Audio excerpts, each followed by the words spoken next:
아버지의 빈자리, 그리고 뒤늦은 깨달음. 여러분은 요즘 다 큰 자녀들과 얼마나 자주 속 깊은 대화를 나누시나요? 저는 얼마 전 거실 소파에 홀로 앉아 창밖을 멍하니 바라보고 있었습니다. 해질녘 노을이 참 아름다웠지만 제 마음 한구석은 어쩐지 서늘했죠. 며칠 전 갑작스러운 가슴 통증으로 잠시 병원 신세를 졌었습니다. 다행히 심각한 상황은 아니었지만 혼자 병실에 누워있는 동안 많은 생각이 들더군요. 제가 아팠다는 소식은 아들, 딸에게도 전해졌다고 들었습니다. 하지만 걱정보다는 뭔가 서운함이 앞서는 듯한 짧은 통화만이 오갔을 뿐 바쁘다는 핑계로 병문안은 쉽지 않다는 이야기만 돌아왔습니다. 물론 다들 제 살기 바쁘다는 것을 왜 모르겠습니까? 머리로는 이해하면서도 가슴으로는 서운함이 밀려오는 건 어쩔 수 없더군요. 그때 간호사 선생님이 조용히 다가와 물었습니다. 어르신, 자녀분들은 언제쯤 오실까요? 그 순간 휴대폰 벨이 울렸습니다. 혹시나 하는 마음에 가슴이 살짝 뛰었죠. 큰아들, 민준이었습니다. 조심스레 전화를 받았는데 들려온 첫마디는 예상과 비슷했습니다. 아버지, 괜찮으세요? 지금 일이 너무 바빠서 바로 가보긴 어려울 것 같아요. 필요한 거 있으시면 말씀하시고. 그러고는 덧붙이더군요. 솔직히 아버지가 예전에 저희한테 하셨던 거 생각하면 찾아뵙는 게 마냥 편하지만은 않아요. 아무튼 빨리 나으세요. 전화가 끊기고 병실에는 다시 어색한 침묵만 흘렀습니다. 저는 천장을 바라보며 스스로에게 묻지 않을 수 없었습니다. 내가 도대체 뭘 그렇게 잘못했던 걸까? 뒤돌아본 나의 삶, 무엇이 문제였을까? 제 인생 70평생 오직 자식들만 바라보고 살았습니다. 제 기쁨, 제 꿈, 제 삶의 이유, 모든 것이 아이들이었죠. 더 좋은 환경에서 부족함 없이 키우고 싶다는 마음 하나로 앞만 보고 달렸습니다. 그런데 정작 제가 외롭고 힘든 순간 아이들은 제 곁에 없었습니다. 그때 느꼈던 깊은 외로움과 배신감은 몸의 통증보다 더 아프게 다가왔습니다. 창밖으로 떨어지던 빗방울인지 제 눈에서 흐르던 눈물인지 모를 것이 뺨을 타고 흘러내렸습니다. 내 모든 시간과 청춘, 내 존재 자체를 쏟아부었다고 생각했는데 결국 남은 것은 이렇게 쓸쓸한 거리감뿐이라니. 이보다 더 괴로운 일이 있을까요? 아마 있을 겁니다. 바로 이런 안타까운 관계가 충분히 예방될 수 있었다는 사실입니다. 만약 제가 조금 더 일찍 오늘 여러분께 전하려는 이 중요한 원칙을 깨달았더라면 아들과의 관계가 이렇게 상처투성이가 되지는 않았을 겁니다. 그래서 지금 이 글을 읽고 계신 여러분께 간절히 말씀드립니다.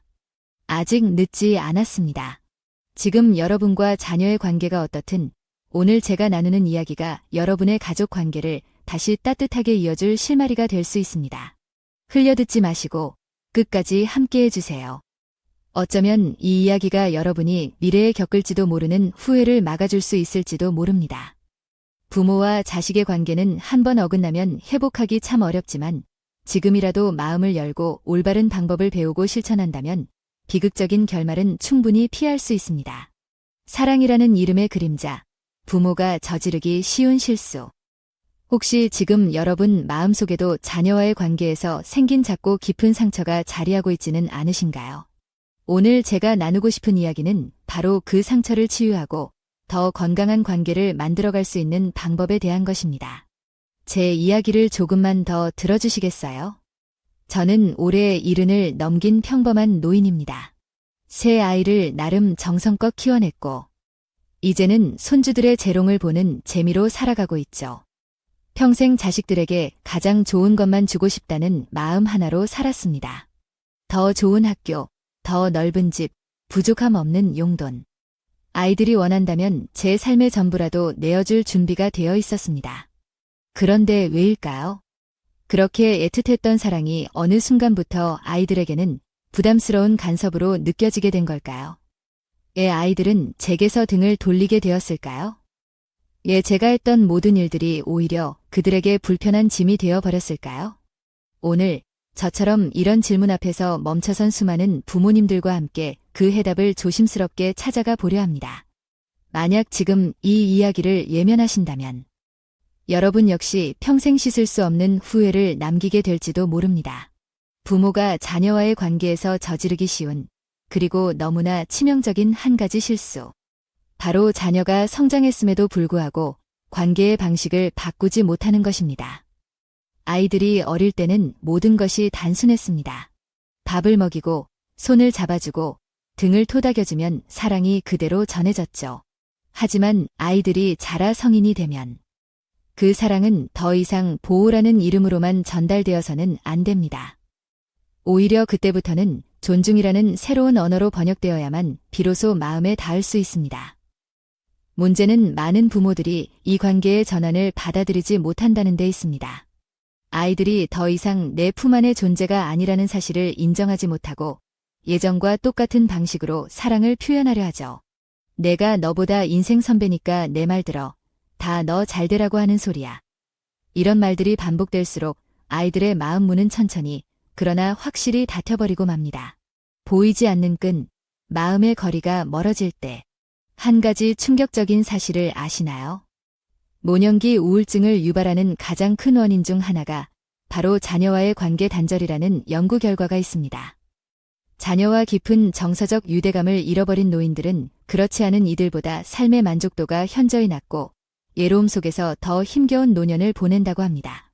우리는 흔히 탯줄이 끊기면 독립했다고 생각하지만 정말 중요한 것은 그 보이지 않는 마음의 끈입니다. 이 끈은 결코 저절로 끊어지지 않습니다. 하지만 무심코 던진 말 한마디, 고집스러운 사랑의 방식 하나로도 그 끈은 서서히 마모되고 언젠가는 돌이킬 수 없이 끊어지기도 하죠. 그러니 이제 스스로에게 물어볼 시간입니다. 나는 지금 자녀와 어떤 방식으로 연결되어 있나요? 과연 나의 사랑은 지금 자녀의 마음에 제대로 전달되고 있나요? 이 글이 여러분의 마음에 가닿아 그 끈을 다시 단단하게 묶어줄 수 있기를 바랍니다. 때로는 진실이 불편하게 느껴지더라도 예면하지 마십시오. 그 불편함을 넘어서야 후회 없는 부모가 될 수 있고 그 속에 진짜 사랑의 방식이 숨어 있습니다. 내 아이는 나의 소유물이 아닙니다. 내 건강과 행복은 자녀와의 관계에 달려있다. 혹시 이런 생각을 해보신 적 있나요? 이건 단순한 감정 표현이 아닙니다. 실제로 여러 연구가 증명하듯 자녀와의 관계가 원만하지 못할 때 노년기의 삶은 외로움과 무기력감으로 채워질 가능성이 높습니다. 저 역시 70을 훌쩍 넘긴 지금 그 사실을 온몸으로 실감하며 살아가고 있습니다. 오늘 제가 나누고 싶은 건 긴 인생을 살아오며 마음 깊이 새겨진 단 하나의 진실입니다. 그것은 바로 자식은 부모의 소유물이 아니라는 것. 그들은 우리 몸을 통해 세상에 온 독립된 존재일 뿐 우리를 위해 존재하는 것은 아닙니다. 한 사람의 독립된 인격체로서 그들은 스스로의 길을 걷고 싶어 합니다. 물론 저도 이 사실을 완전히 받아들이는데 오랜 시간이 걸렸습니다. 새 아이를 키우며 그 진실과 수없이 싸웠고 때로는 예면하고 때로는 억지로 인정하려 애썼습니다. 하지만 끝내 받아들이지 않으면 돌이킬 수 없는 관계에 균열이 생긴다는 것을 저는 너무 늦게 깨달았죠. 두 갈래 길, 당신은 어떤 부모입니까? 세상을 둘러보면 크게 두 부류의 부모가 있는 것 같습니다. 첫 번째는 자녀의 삶에 끊임없이 개입하려는 관리자형 부모입니다. 이들은 자녀가 어떤 선택을 하려 할 때마다 끼어듭니다. 내가 살아보니 이게 맞더라. 너는 아직 세상을 몰라서 그래. 엄마, 아빠, 가 시키는 대로 해. 이런 식으로 자녀의 삶을 자신의 경험과 방식에 맞춰 움직이려 하죠. 겉으로는 경험에서 우러나온 조언처럼 보이지만 실은 자녀의 자율성과 내면의 소리를 묵살하는 셈입니다. 그 결과는 어떨까요? 이런 부모 밑에서 자란 자녀는 아주 서서히, 그러나 확실히 부모로부터 멀어지기 시작합니다. 처음엔 조심스레 거리를 두고 나중엔 말을 줄이고 결국엔 어느 날 완전히 마음의 문을 닫아버리고 말죠. 두 번째는 자녀의 성장을 조용히 지켜보며 묵묵히 응원하는 안내자형 부모입니다. 이들은 조언은 하되 강요는 하지 않습니다. 자신의 삶에서 얻은 교훈을 전하되 그것이 정답이 아닐 수도 있다는 것을 인정합니다. 이건 내 경험인데 참고만 하렴. 결정은 내 몫이야. 이런 태도를 가진 부모 밑에서 자란 아이들은 부모를 억압이 아닌 등대처럼 여깁니다. 인생의 중요한 순간마다 믿고 기댈 수 있고 어려운 일이 닥쳤을 때 먼저 손을 내밀 수 있는 그런 든든한 존재로 말이죠. 이제 다시 묻고 싶습니다. 당신은 지금 어느 쪽에 더 가까운가요? 마음속 깊이 정직하게 답해 보십시오. 만약 지금까지 자녀의 삶에 사사건건 개입하는 부모였다면, 그리고 여전히 다 너 잘되라고 그러는 거야, 내 행복을 바랄 뿐이야, 같은 말을 반복하고 있었다면 지금 이 순간부터 반드시 변화가 필요합니다. 자녀에게 건넨 그 말들이 정말 그들을 위한 것이었는지, 아니면 스스로의 불안감을 잠재우기 위한 방어막이었는지 차분히 되돌아봐야 할 시간입니다. 어쩌면 우리 모두가 알고도 예면하고 있는 불편한 진실.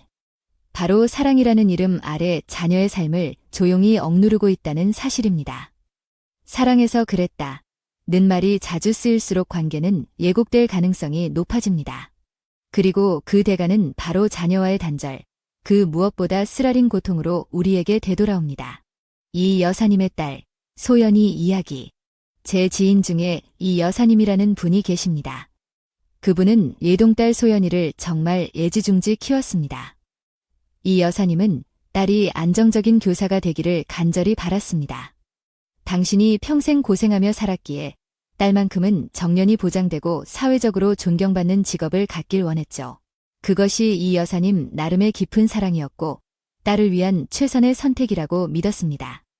하지만 딸 소연이는 전혀 다른 꿈을 꾸고 있었습니다. 그녀가 진심으로 사랑했던 것은 낡은 책 냄새와 향긋한 커피 향이 어우러진 작은 공간, 바로 자신만의 책방 카페를 여는 것이었습니다. 소연이는 어릴 적부터 책 읽기를 좋아했고 사람들과 소통하며 따뜻한 공간을 만드는 일에서 살아있음을 느꼈습니다. 이 여사님은 딸의 꿈을 듣고 처음에는 강하게 반대했습니다. 그런 걸로 어떻게 먹고 살래? 안정적인 게 최고야. 수없이 딸을 설득하고 때로는 눈물로 호소하기도 했습니다. 하지만 소연이의 확고한 눈빛과 열정을 꺾을 수는 없었습니다. 오랜 갈등 끝에 이 여사님은 마지못해 딸의 선택을 지켜보기로 했습니다. 결국 소연이는 부모님의 도움 없이 스스로 힘으로 작은 책방 카페를 열었습니다. 처음 몇 년간은 어려움도 많았지만 그녀는 포기하지 않았습니다.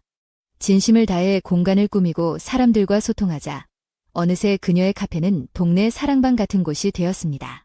지금 소연이는 비록 큰 돈을 벌지는 못하지만 자신이 사랑하는 일을 하며 누구보다 행복하게 살고 있습니다. 얼마 전 이 여사님을 만났는데 이렇게 말씀하시더군요.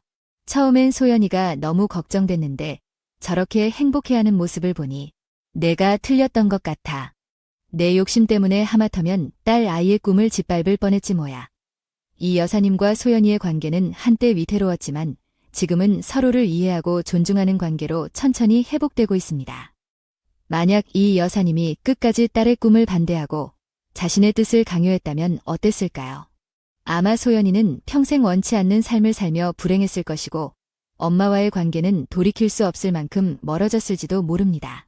성인 자녀를 대하는 부모의 지혜, 4가지 원칙. 성인이 된 자녀가 진정한 자신의 삶을 살아가도록 돕기 위해 부모가 꼭 마음에 새겨야 할 4가지 원칙이 있습니다. 이 원칙들을 무시한다면 자녀와의 관계는 상처로 얼룩지고 결국엔 회복 불가능한 지점까지 무너질 수도 있습니다. 1. 자녀의 선택을 온전히 존중하라. 자녀의 선택이 여러분의 기대와 다를 수 있습니다. 때로는 우리가 믿어온 가치와 정반대의 길을 걷고자 할지도 모릅니다. 하지만 그 길은 당신의 길이 아닌 그들의 길입니다. 그들은 이제 한 사람의 성인으로서 자신의 삶을 선택할 권리와 책임이 있습니다. 그 선택의 결과를 책임지는 것도 결국 자녀 자신입니다. 이 실패를 허용하고 다시 일어설 기회를 주라. 실패는 인생의 끝이 아닙니다. 오히려 그것은 더 단단해지고 성장할 수 있는 소중한 경험입니다. 자녀가 넘어졌을 때 거봐라. 내가 뭘 했어? 라고 비난하는 대신 괜찮아. 다시 시작할 수 있어. 도움이 필요하면 언제든 이야기하렴 이라고 말해주는 부모가 되어야 합니다. 실패를 딛고 일어설 때 얻는 자기 신뢰야말로 진짜 힘이 됩니다. 3. 헬리콥터 부모가 되지 않도록 경계하라.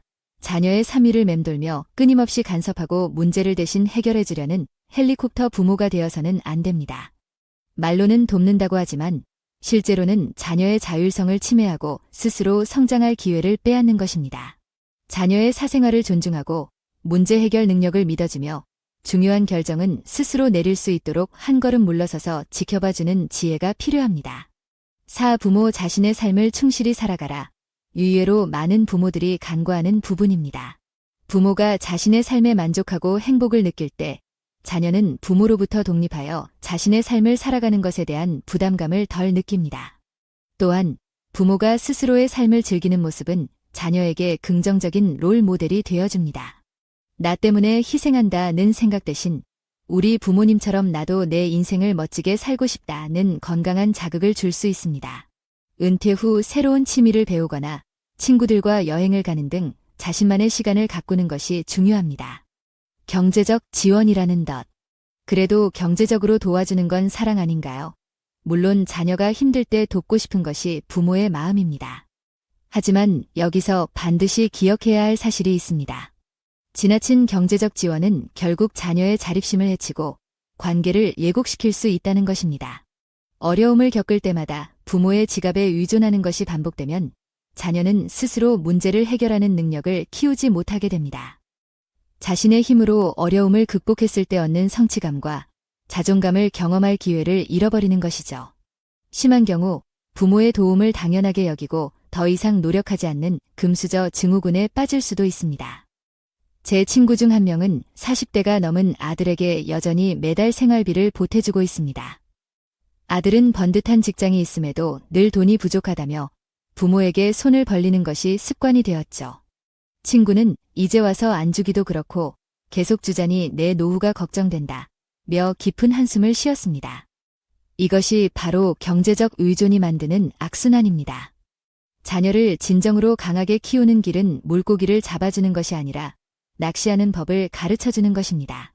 스스로의 힘으로 삶을 책임지고 꾸려나갈 수 있도록 믿고 기다려주는 것, 그것이 진짜 부모의 역할입니다. 용돈을 줄 때도 그냥 주는 것보다 작은 심부름이나 집안일에 대한 보상으로 주는 방식이 노력의 가치를 배우게 하는 좋은 방법이 될 수 있습니다. 가장 위대한 사랑, 놓아줄 줄 아는 용기. 자녀 교육에서 가장 어려운 일은 바로 놓아주는 일이라는 말이 있습니다. 저 역시 부모가 되어보니 그 말이 얼마나 깊은 의미인지 깨닫게 되었습니다. 품 안에 꼭 쥐고 있던 손을 놓는 것이 그토록 어렵다는 것을요. 하지만 손을 놓지 않으면 아이는 날 수 없습니다. 우리가 평생 품 안에 가두고 있다면 그 아이는 결코 스스로 걷는 법을 배우지 못합니다. 그리고 결국 세상 앞에서 넘어졌을 때 자신의 두 발로 다시 일어서는 힘을 갖지 못한 채 끝없이 기댈 곳만 찾아 헤매게 될 것입니다. 그러므로 부모의 가장 위대한 사랑은 끝없이 붙잡는 것이 아니라 때가 되었을 때 담담히 놓아주는 것입니다. 그 놓아줌 속에는 포기가 아닌 깊은 믿음이 담겨 있어야 합니다. 내 스스로 해낼 수 있을 거야. 혹시 힘든 일이 생기면 언제든 돌아올 수 있는 곳이 여기 있다는 것을 잊지 마렴. 이런 마음으로 자녀의 독립을 응원하고 지지해주는 것, 그것이 바로 부모가 줄 수 있는 최고의 선물입니다. 당신의 삶을 먼저 행복하게 가꾸세요. 많은 부모님들이 나는 자식만 잘 되면 돼 라고 말씀하십니다. 그 말에는 깊은 사랑이 담겨 있지만 한편으로는 위험한 함정이 숨어 있습니다. 부모 자신의 행복이 오직 자녀의 성공에만 달려 있다면 그 부담감은 고스란히 자녀에게 전가됩니다. 내가 잘못되면 부모님이 불행해질 거야 라는 생각은 자녀를 올가매는 족쇄가 될 수 있습니다. 진정한 사랑은 자신을 지우는 것이 아닙니다. 오히려 부모가 먼저 자신의 삶을 사랑하고 행복하게 가꾸는 모습을 보여줄 때 자녀는 더 큰 안정감과 용기를 얻습니다. 나도 내 삶을 소중히 여기고 행복을 추구해도 괜찮구나 라는 긍정적인 메시지를 받게 되는 것이죠. 저 역시 아이들이 모두 떠나고 난 뒤 한동안 깊은 공허함에 시달렸습니다. 이제 나는 뭘 위해 살아야 하나 하는 질문이 머릿속을 맴돌았죠. 하지만 시간이 지나며 깨달았습니다. 이제야말로 오롯이 나 자신을 위해 살아볼 기회라는 것을요. 그래서 오랫동안 마음속에만 묻어두었던 사진 찍기를 배우기 시작했고 주말마다 가까운 둘레길을 걷는 소소한 즐거움을 찾았습니다. 놀랍게도 제가 제 삶을 즐기기 시작하자 아이들과의 관계도 이전보다 훨씬 부드럽고 따뜻해졌습니다. 그들은 더 이상 저를 책임져야 할 대상으로 여기지 않고 인생을 함께 나누는 편안한 친구이자 든든한 어른으로 바라보기 시작했습니다. 맺은 말, 따뜻한 연결을 향하여. 오늘 제가 나눈 이야기들이 여러분의 마음에 작은 울림을 주었기를 바랍니다. 부모와 성인 자녀의 관계는 끊임없이 변화하고 발전해야 하는 섬세한 과정입니다. 과거의 방식에 머무르지 않고 존중과 믿음이라는 새로운 언어로 소통하려 노력할 때 비로소 우리는 자녀와 건강하고 따뜻한 관계를 맺을 수 있습니다. 물론 하루아침에 모든 것이 바뀌지는 않을 것입니다. 때로는 서툴고 어색할 수도 있습니다. 하지만 작은 변화를 시도하는 용기, 그리고 진심으로 자녀의 삶을 응원하는 마음만 있다면 여러분과 자녀의 관계는 분명 더 긍정적인 방향으로 나아갈 수 있습니다. 기억해 주세요. 부모가 자녀에게 줄 수 있는 가장 큰 선물은 날개를 꺾는 과잉보호가 아니라 스스로 날아오를 수 있도록 넓은 하늘을 열어주는 신뢰와 자유라는 것을요. 그리고 그 아이가 부모의 품을 떠나서도 자신의 삶을 멋지게 살아가는 모습을 지켜보는 것, 그것이야말로 부모로서 누릴 수 있는 가장 큰 행복이자 성공일 것입니다. 그 순간 당신은 진심으로 이렇게 말할 수 있을 겁니다. 나는 진짜 어른을 길러냈구나.